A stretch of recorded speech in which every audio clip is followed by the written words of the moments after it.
Dr. Carpenter here with Revival Health and Wellness, and we're going to be doing a chiropractic adjustment here on Dr. Jake, one of the physicians here at the office. Yes, chiropractors get adjusted too. So we're going to be doing some palpation first, feeling around where those subluxations are, and then getting a very specific chiropractic adjustments. All right.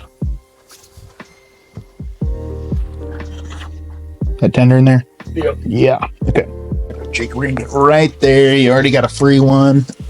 Good. Perfect. All right. Gonna go right there. Perfect. Good. One more. There it is. Feeling there.